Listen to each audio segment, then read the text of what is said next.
When she came to me wet after a July rainstorm, I noticed how her breasts were shining through her seductive white blouse.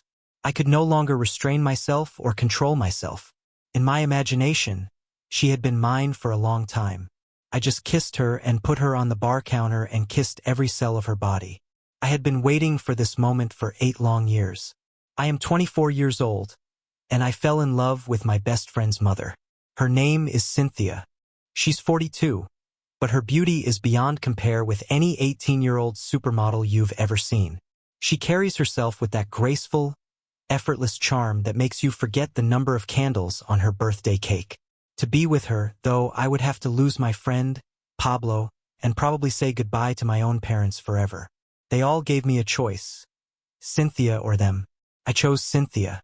She and her son moved to our town 8 years ago. I still remember the first time I saw her. Long dark hair cascading down her back, green eyes sparkling, that soft smile that made the whole room feel warmer. Pablo and I were placed in the same class at school, and we became best friends almost instantly. I spent half my teenage years at their house, pretending I was there to play video games with Pablo, when in reality, I just wanted to see her. Whenever she came into the room, my body betrayed me. My palms would sweat, my voice would crack, and I'd suddenly forget how to form sentences. It wasn't just a crush.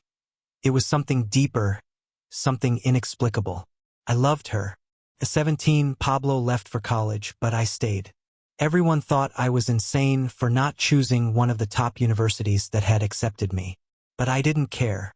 My parents owned a cafe in town, and I decided to stay behind and help them run it.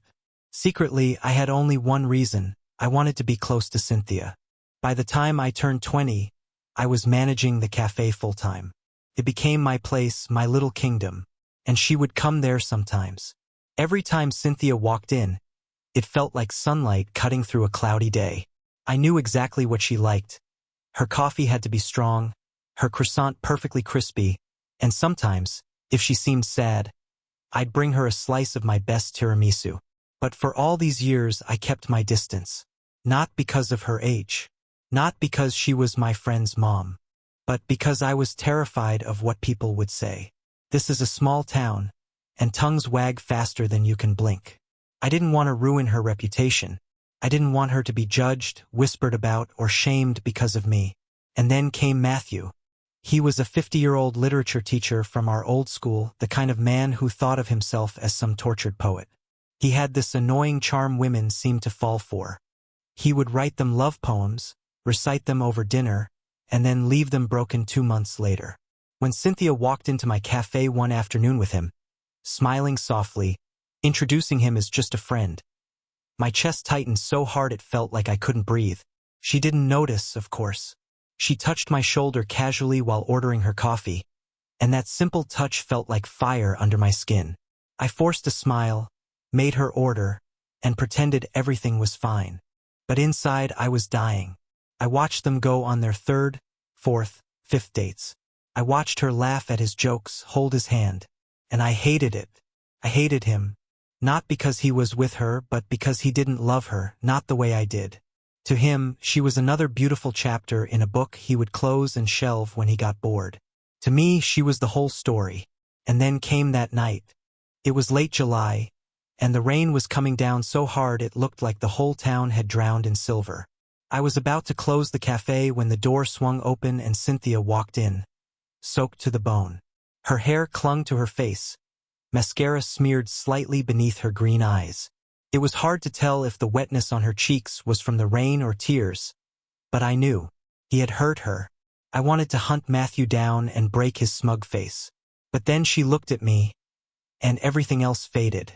Her blouse was plastered to her skin, translucent under the cafe lights. Her chest rose and fell as she tried to catch her breath. My whole body trembled with the force of everything I had been holding back for 8 years. "Cynthia," I whispered. She didn't answer. She just looked at me with those green eyes, vulnerable, shattered, and yet somehow burning. Something inside me snapped. I crossed the room in 3 steps, grabbed her by the waist, and kissed her. It wasn't gentle. It wasn't polite. It was every unspoken word, every stolen glance, Every sleepless night poured into one desperate, hungry moment. She gasped against my lips but didn't push me away. Her fingers tangled in my hair as if she'd been waiting too. I locked the cafe door behind us, lifted her onto the bar counter, and kissed every inch of her. The soft curve of her neck, the delicate line of her collarbone, the trembling hollow beneath her ribs. Her skin tasted like rain and wine, sweet and intoxicating. Her hands clutched at my shirt, pulling me closer, until there was no space left between us. No barriers, no fear. That night, I didn't make love to a woman. I gave myself to the only person I had ever loved. When I finally brought her home hours later, drowsy with passion and wine, I thought this was the beginning of us. But I was wrong. The next morning, I showed up at her door with fresh muffins and a bouquet of daisies, her favorite. She opened the door, still in her silk robe, her eyes red from crying. "I'm sorry," she whispered, avoiding my gaze. "Everything we did, it was wrong. Your mother is my friend. My son is your friend. They'll never forgive us." I leaned in to kiss her, to promise her that none of that mattered, but she turned away. That day, the world went cold. After that morning, my world collapsed. I walked through the cafe like a stranger in my own life. The laughter of customers grated on my nerves. The clinking of cups sounded like mockery. I fired the cook I'd tolerated for months. I kicked out 2 useless waiters. I couldn't stand anyone. I couldn't stand myself. I tried to forget her. God knows I tried. There were other women, so many of them. They came and went, their names blurring into each other, their faces fading as soon as the night ended. I let them into my bed, but not into my heart. No one could take her place. No one even came close. I kissed their lips and imagined hers. I closed my eyes and feel Cynthia's skin under my fingertips instead of theirs. It was madness, and I knew it, but I couldn't stop. Weeks turned into months, and yet every time I walked past her street, my chest tightened like a vice. I avoided her cafe visits. I avoided her house. I avoided Pablo. I thought I was doing the right thing, giving her space, respecting her decision. But inside I was rotting. Then Christmas came. Snow fell softly that evening, blanketing our little town in quiet white. Pablo was back from college, and he invited me to his house for their annual Christmas dinner. At first, I said no. I couldn't risk seeing her. I couldn't risk reopening wounds I had tried so hard to stitch shut. But that night, sitting alone in my empty apartment with nothing but the hum of the fridge for company, I gave in. I put on my best suit, grabbed a bottle of expensive wine, and drove over. I walked into the house, and there she was, Cynthia. She wore a soft, knitted knee-length dress the color of cream, hugging her curves just enough to make breathing difficult. Her hair cascaded down her shoulders in loose waves, and the soft glow of the Christmas lights made her skin look like porcelain. My heart stopped. I forced a polite smile and said hello. She smiled back, her voice trembling slightly when she greeted me. Pablo clapped me on the back and dragged me upstairs to his room, talking about some gaming tournament he wanted us to join. I nodded, pretending to listen, but my mind was downstairs. At one point, I glanced over the railing, and there she was, arranging dishes on the dining table. She wasn't laughing. She wasn't talking. But her eyes, those green eyes, kept searching for me in the crowd. And when they found me, I knew. Something hadn't died between us. After dinner, I slipped out into the backyard to get some air. Snow crunched beneath my boots, and the cold bit through my coat, but I didn't care. A few minutes later, I heard the soft sound of the sliding door opening behind me. "Why are you out here?" Her voice was soft, almost trembling. I turned. She was standing there, hugging herself, her breath forming little clouds in the icy air. "I couldn't stay inside," I admitted. "It's too much." She hesitated for a moment, then walked toward me, each step slow, deliberate. When she finally stopped in front of me, I saw that her eyes were shining, not from tears, but from something else, something I recognized instantly. "Do you regret it?" I asked quietly. She swallowed hard. "Every day," she whispered, "and every night." My breath caught. Then why? Because I was scared, she said, her voice breaking. Scared of what people would say. Scared of Pablo hating me. Scared of ruining your relationship with your parents. But when I see you, when I'm near you, I can't breathe. I didn't answer. Couldn't. My hands found her waist before my brain could stop me, and she didn't pull away. She melted into me as if we had both been waiting for this moment since the day we met. I kissed her there under the falling snow, and it felt like fire against ice. From that night on, there was no going back. We became shadows moving through the world, carving out secret spaces where we belonged only to each other. We met in hidden corners of the park, the cold grass damp beneath our backs as we whispered promises into the night. After I closed the cafe, she'd slip in through the back door, her laughter soft against the hum of the espresso machine. Sometimes we drove out past the town's edge, parking under a canopy of stars, her head resting against my chest as I traced her jawline with my fingertips.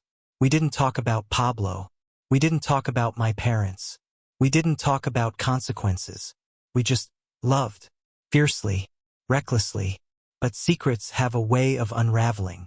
Pablo started to notice things. How I avoided his calls. How his mother seemed different, lighter, brighter. And yet, sometimes, when he caught us looking at each other, her smile would falter, and mine would too. One night, he confronted me at the cafe. "Man," he said, leaning against the counter. "Is there something going on with my mom?" I froze. "What?"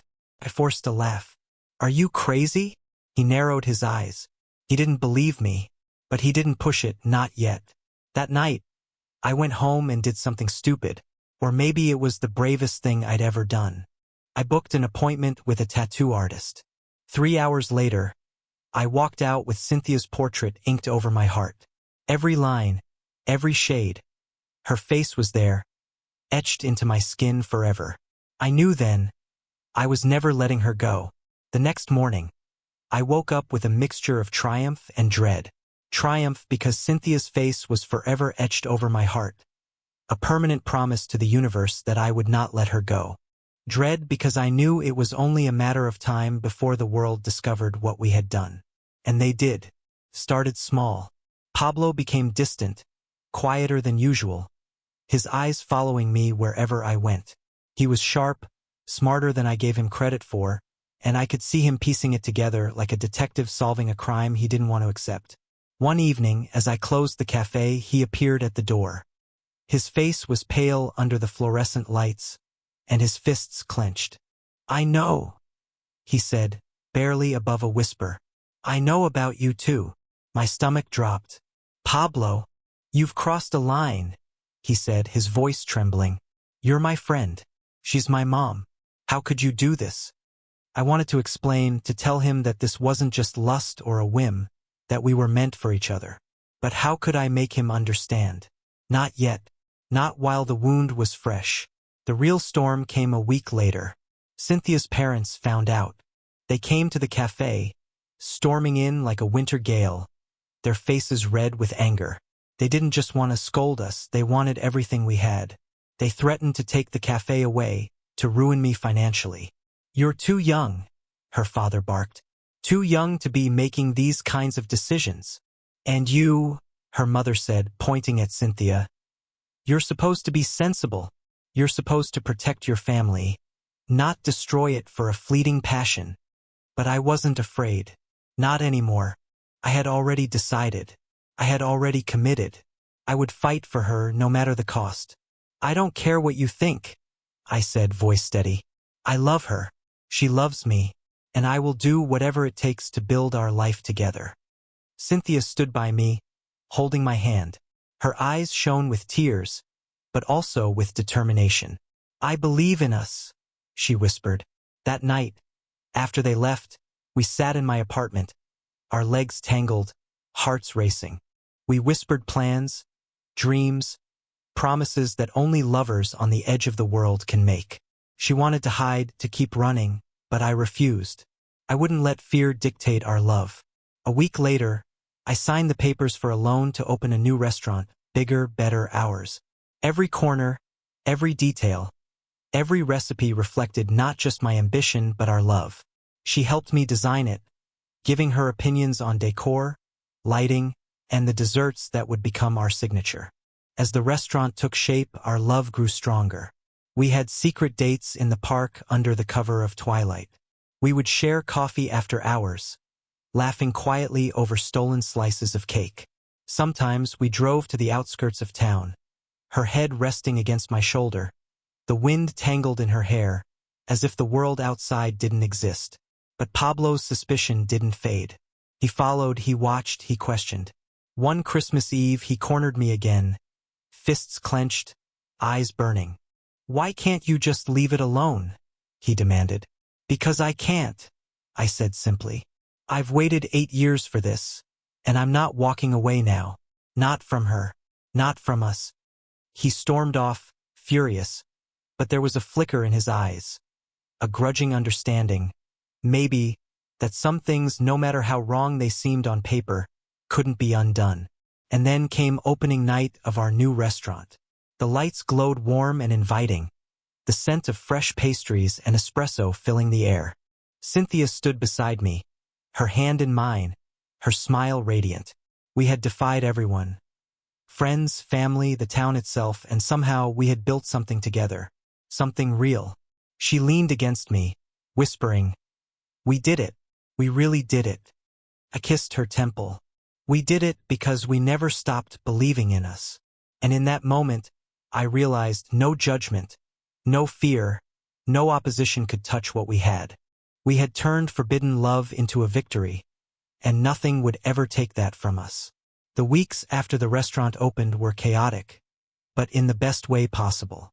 Every day, I watched our dream take shape, and every evening, Cynthia and I celebrated in our private moments.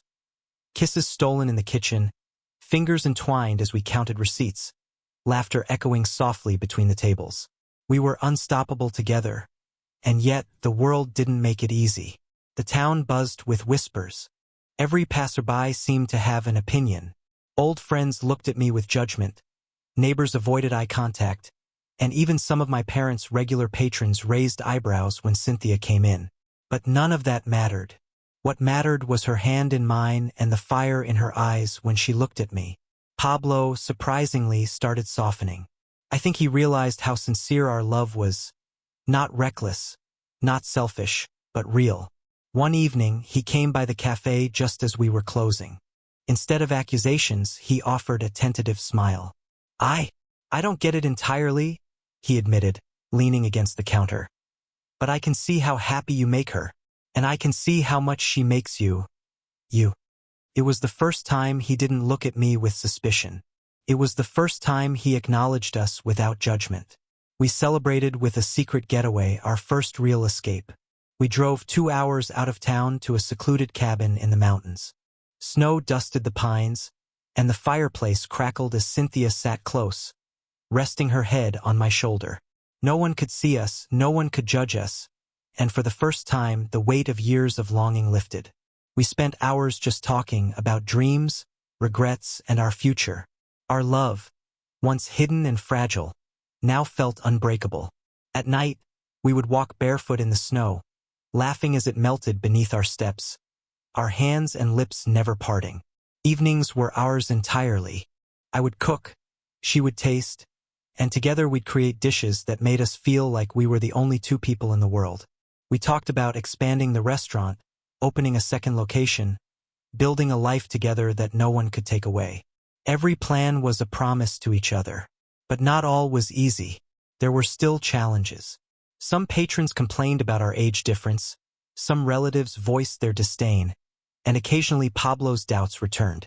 We navigated every obstacle with honesty and passion, letting nothing destroy what we had fought for. One night, after a long day at the cafe, we sat in my car under the stars. Snowflakes clung to the windshield. I turned to her, cupping her face gently in my hands. "No matter what anyone says," I whispered, "we'll face it together. We've survived everything so far. We'll survive the rest." Her eyes glistened with tears, not from sadness, but from relief. "I've never been more sure of anything in my life," she said. In that moment, the world outside didn't exist. It was just her and me, hearts beating in sync, ready to conquer everything because we had chosen each other. Completely, boldly, and unapologetically. Just when we thought we had carved out our space in the world, the backlash returned with a vengeance. Rumors spread faster than wildfire. Gossip reached our cafe, the streets, even our families. Some people refused to enter the restaurant, while others came just to glare at us. Her parents escalated their threats, insisting I would ruin her life, her reputation, and even trying to manipulate Pablo into taking sides against me. But Cynthia and I refused to bow. We had already chosen each other, and no one, not whispers, not threats, not even the closest blood ties, could shake us. We faced the storm together, standing shoulder to shoulder in the glow of our restaurant, holding hands across the cash register, hearts synchronized in rebellion and devotion. Pablo, though, was harder to sway. He struggled with the idea of his mother and best friend entwined in a love he could barely comprehend. I could see the battle in his eyes, love for his mom clashing with loyalty to me as his friend. One evening, he told me, his voice low and pained, "I don't like this, not one bit. But I see how she looks at you. I see how you make her feel. And I think I want her to be happy. But this is going to hurt. You know that, right?" "I know," I replied, my voice firm but soft. "I'm not asking you to understand now. I'm asking you to trust that I will never hurt her. Not ever." That night, I went home and found Cynthia waiting, her eyes reflecting the strain of her own family's anger. We clung to each other, whispering reassurances, letting our love drown out the cacophony of the world. I kissed her as the rain began to tap on the window pane, tracing her jawline with my fingers and letting the heat between us chase away every lingering doubt. Our secret dates grew bolder. We met in hidden corners of the park under the guise of twilight. After the restaurant closed, we would sneak away in my car, escaping the eyes that seemed always to follow us. Each moment became a declaration. Nothing could stop us from being together. Every stolen kiss, every touch, every whispered "I love you" was a rebellion against the rules everyone else had tried to impose. One evening, as we drove along the quiet country roads, Cynthia rested her head against my chest. I traced her silhouette with a gentle hand. "Do you ever regret it?" I asked, my voice barely audible over the hum of the engine. She lifted her gaze to mine, eyes glowing in the dashboard light. "Never," she whispered. "I've loved you for years. I was just too afraid to admit it." The night was clear, and the sky stretched endlessly above us, studded with stars that shimmered like distant candles. Cynthia and I lay on a soft blanket in the park, far from the town lights, the quiet only broken by the whisper of the wind through the trees. Her head rested against my shoulder, and I traced idle patterns along her arm, feeling the warmth of her skin against mine. "Do you ever wonder?" she whispered, tilting her face so her green eyes caught the starlight. "Why I never let myself fall in love before?" I looked down at her, curious, sensing the weight in her words. "Tell me," I urged gently. She sighed, a soft, wistful sound, and I could feel her heartbeat quicken against my chest. "I loved once," she began, her voice low, almost fragile. "Before Pablo was born, I had a husband. I thought he was the one. I trusted him with my heart, my life, everything. But he betrayed me. It wasn't just the end of the marriage. It broke me in ways I didn't think could heal. I tightened my hold on her, wanting her to feel safe, wanting her to know that she could tell me anything. After that, it was just me and Pablo," she continued, staring at the sky. "I had to raise him alone. We moved from one city to another, chasing better jobs, trying to make life a little brighter. I wanted him to have everything he deserved, even if it meant I went without. I rarely allowed myself any joy, not really, not love, because I was scared. Scared that no one would want a woman with a child, scared that loving someone again would only end in heartbreak." Her hand slid into mine, fingers entwining naturally. "I built a life of survival, of duty, of being enough for him. I didn't leave room for myself, for love. I brushed a strand of hair behind her ear, my thumb stroking her cheek softly. And now? I asked, my voice husky. Now, she whispered, her eyes glistening. I don't have to be afraid anymore, because you make me feel like I can have it all. Like it's okay to want happiness for myself. Like it's okay to be loved, even after all the scars. Her confession left a tender ache in my chest. I leaned in slowly, pressing my lips to hers under the canopy of stars. It was gentle at first, almost reverent, but the moment deepened into a kiss that carried every year of waiting, every unspoken longing, and every risk we had ever taken to be together. We lay back again, her head on my shoulder, hands still intertwined, and for the first time, the weight of the past seemed to melt away. The stars above bore witness to our whispered dreams, our shared promises, and the fragile yet fierce love that had grown between us. That night, she taught me not only about her past but about trust, courage, and the beauty of allowing oneself to be loved. A lesson we would carry together into every tomorrow. In the weeks that followed, our bond became unshakable. We planned our future boldly, expanding the restaurant, saving for a home that was ours alone, and dreaming of the family we could have if the world ever let us be free. Her parents still raged. They sent letters, called threatening lawyers, tried every tactic to make us break. But each threat only strengthened my resolve. I knew we could survive this. I had the skills, the drive, and most importantly, her unwavering faith in me. Together, we were unstoppable. That Christmas, when snow blanketed the town again, we stood on the balcony of my apartment, watching the lights twinkle. She rested against me, her fingers entwined in mine, and whispered, "We've survived the impossible." "Yes," I said, pressing my lips to her hair, "and nothing will ever tear us apart." By spring, the town could no longer ignore us. The whispers continued, but their sting had lost its power. Cynthia and I had become a force of nature, unstoppable, unapologetic, and utterly devoted to each other. Our restaurant thrived. Every plate, every dessert, every cup of coffee bore the mark of our passion and teamwork. Patrons returned, drawn not just to the food, but to the warmth and energy that radiated from us, the unmistakable bond that had grown into something legendary in our little town. Her parents continued to fume. They called, they wrote, they threatened, but we stood our ground. I had taken out loans, worked tirelessly, and built a business that couldn't be touched. Every success felt like a triumph not just of ambition but of love. Cynthia was by my side at every step, her hand in mine, her belief in me unwavering. She had become my partner in every sense, in life, in love, and in business. Pablo slowly began to accept it. He couldn't deny what he saw. His mother was happier than he had ever seen her. I was no longer the reckless boy he had once thought incapable of love or responsibility. One evening, he came to the cafe smiling genuinely. "You two, you're really good together," he admitted, handing me a cup of espresso. I get it now. I want you both to be happy. That's all I care about." I felt my chest tighten. It was the first time we had been accepted fully, without judgment, without fear.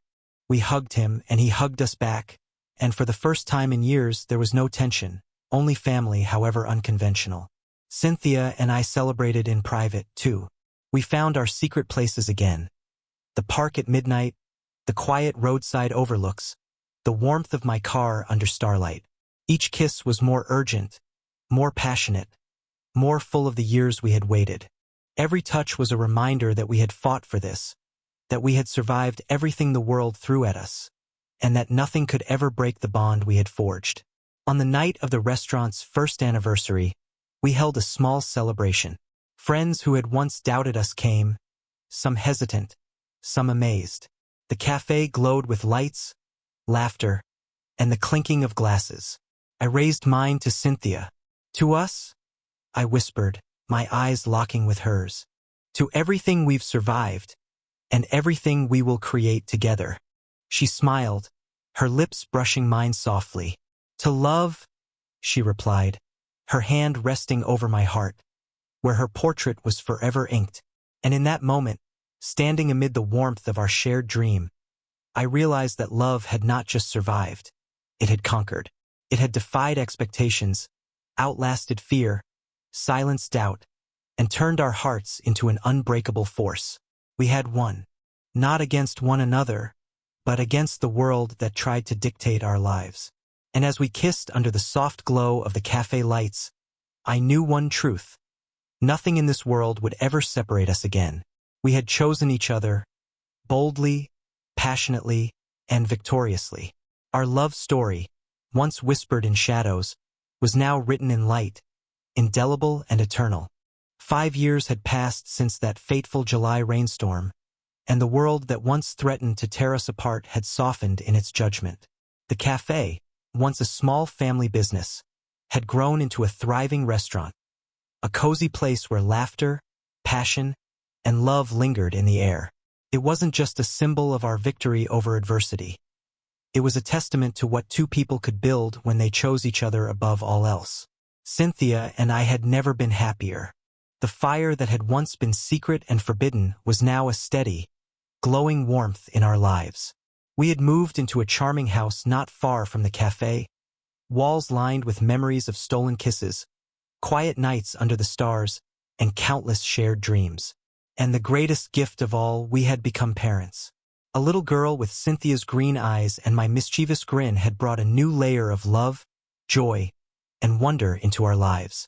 Our days were filled with laughter, bedtime stories, and tiny hands wrapped around ours, anchoring us to a future that once felt impossible. Reconnecting with family had been slow but healing. Pablo, now fully grown and mature, had become a loving uncle, watching our daughter with the same care he once reserved only for me. My parents, once hesitant and protective, had come to see the depth of our love and celebrated our little family with open hearts. Even Cynthia's parents softened, realizing that their daughter's happiness wasn't a threat but a triumph. Their fears replaced by pride in the woman she had become, empowered and fearless. We traveled together, exploring quiet beaches and mountain cabins, sometimes returning to the same places where our secret love had first flourished. Every trip reminded us of how far we had come, from whispers in the park to the laughter of a family, from stolen kisses in a cafe to building a life filled with shared dreams. Love had not only survived, it had flourished. Against every judgment, every threat, and every fear, we had chosen each other, and in doing so, we had built something eternal. Every glance, every touch, every heartbeat was a promise renewed, that we had found our forever, and nothing would ever take it away. And as I watched Cynthia tuck our daughter into bed, her hair catching the soft glow of the lamp, I kissed her forehead and whispered what I had waited years to say aloud. We did it. We won. And I will love you for all the days of my life. She smiled, brushing my hand with hers, and in that moment, I knew it was true. Our love had conquered everything, and the best was still yet to come.